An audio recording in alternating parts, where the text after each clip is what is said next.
Okay, so wow, we've got a post-episode Connor P. Yeah, let me get back to where. The Bond. So I Amazon suggested, yeah, watch the Craig ones to start off because I do have that theory of, I think that circle is closed for Bond, and new chapters coming with this Amazon sell, which we could talk about for a little bit before we have to go. I still believe once you finish No Time to Die, let me tell you a story about Bond, James Bond. Yeah, you go right back to the beginning. Doctor No. Yeah. And that's she's telling the story of Doctor No, and then that's your circle. So I think that's a fun way to look at it. Start with Craig, then go to Connery, and then everyone else. I think that's a good way to start because now big news here. We don't really get to talk about like contemporary news much here, but yeah, it's official. Amazon now owning the rights to James Bond. There was a very odd, kind of cool tribute to James Bond during the Oscars. I don't know if you caught that. No, I didn't. A couple of newer artists covered like "Diamonds Are Forever" and "Skyfall," a couple other songs, and there was a quick sizzle reel of like all the Bonds, and it was cool, but very weird because we watched it in the watch party for the Friggin' Nerds community, and everyone's like, "So why are they doing this? It's not an anniversary." And I'm like, "Yeah, no, the 60th anniversary. It's to celebrate the sale or something." I said, I know what this is. It's an in memoriam. They're saying goodbye. Yeah. And because the Broccoli's were there. So I'm like, I think they're saying bye to that era because I am very nervous about what Amazon will do to this because the first thought is always television, side or casting projects. the most obvious choice.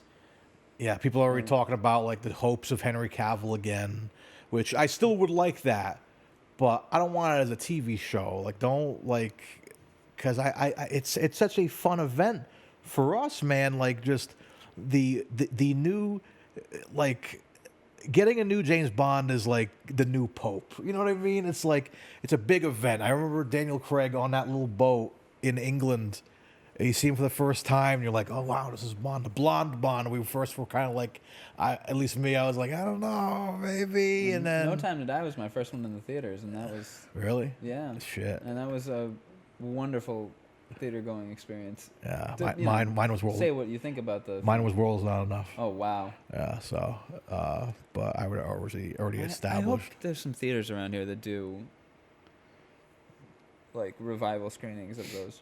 They did from Russia with Love a couple of years ago in Newport. I missed it. I remember I drove by and I saw from Russia with Love on the marquee, and I was like, "Oh shit!" And I looked it up, and I think that was the last night, and I couldn't do it. Damn. So they're doing shit like that. Hey, episode 3, Star Wars is coming up. I don't know if I want to go see that in theaters again. That's a little depressing.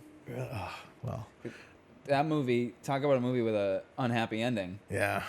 With people standing and being exploded and set on fire and shit. But hey, because we know it's gonna happen.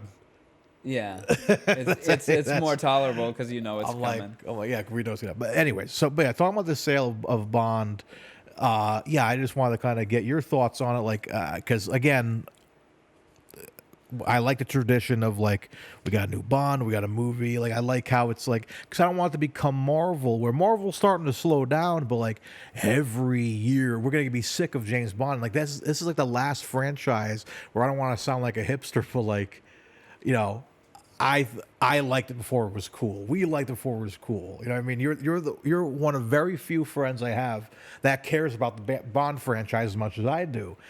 So I just want to weigh on your thoughts. What are your thoughts on the sale, and what do you think is going to come of it?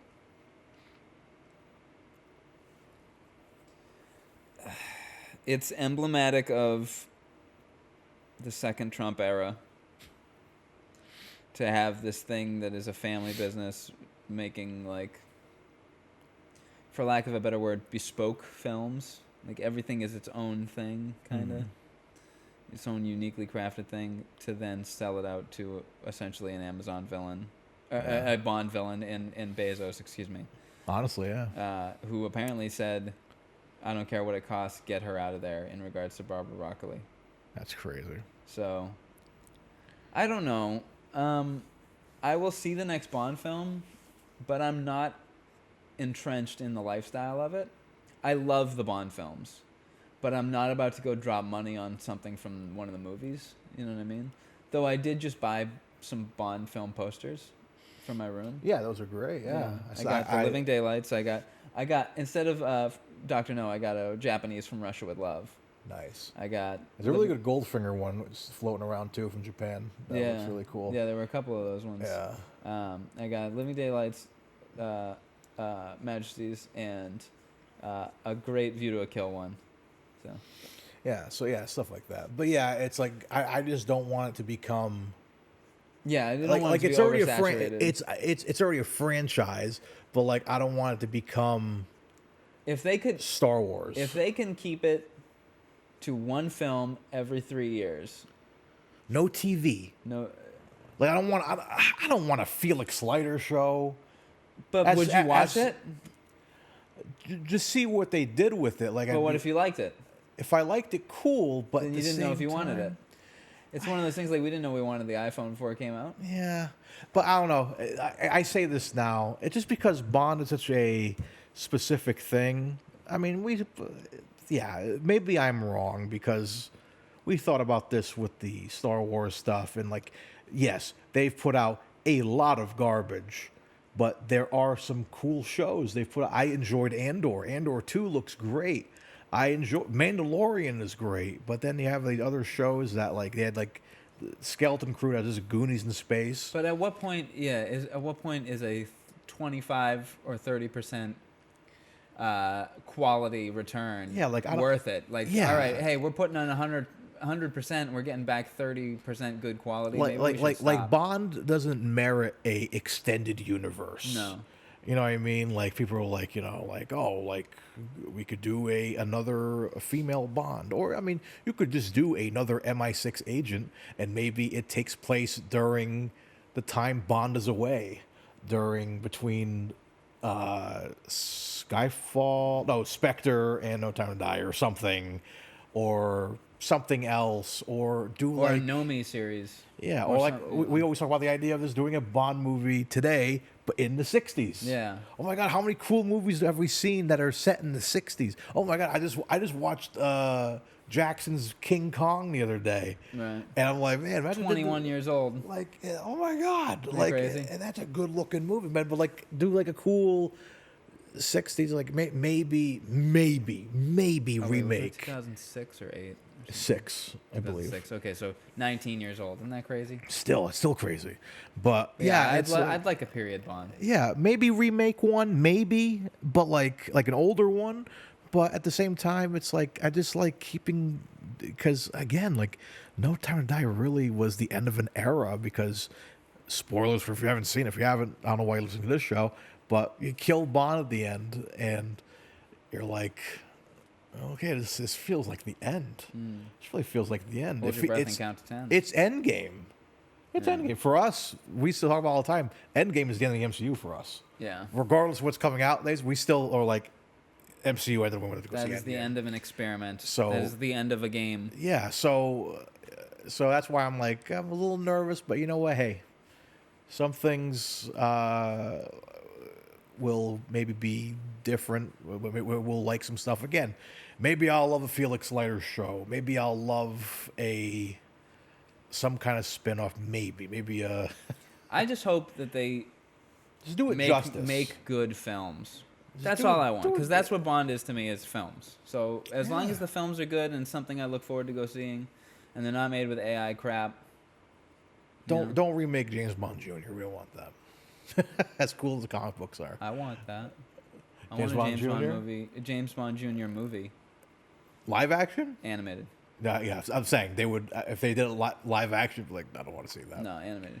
That'd be cool. Do it like that. But I don't know, man. But let us know your thoughts, guys. Yeah. If you guys have thoughts on that, hit us up on Instagram, hit us up on YouTube, all that, Spotify, whatever. Because hit it's us just up on the socials. It's a different vibe. It's just a end of an era type deal. I've been really sort of concerned about it because, like, I really enjoy this franchise. I just don't. It's the last thing we have left. Because I mean, man, I love Star Wars, but it's like, I'm getting sick of it. I don't want to get sick of James Bond, man. And I love Star Wars. It's in my veins. Yeah. Injecting Star Wars into yourself every day. That was me every week when I watched Book of Boba Fett. I was like, yeah, do it again. Oh no, not Andor. Andor. No, what was the other one? The Acolyte. That every week I was like, yeah, I love Star Wars. First episode was great. The rest of it I was sucked. using heroin as a good thing. I don't know. No, no. I take that. Acolyte Get rid of is- that sentence. I was not using heroin as a good thing. Yes. I was not using heroin. Acolyte is good heroin. No, Acolyte is bad heroin. Sorry. And It's bad heroin. maybe we should stop this segment. But All right. anyways, guys, thank So- you guys so much for watching. So anyway, that is the discussion of the Bond sale to Amazon. So to wrap this little video up, go. This is a segment from our episode on Time Bandits. Go check out our episode on Time Bandits. And let us know what you guys thought about that film, because we definitely had some things to say. Indeed. All right.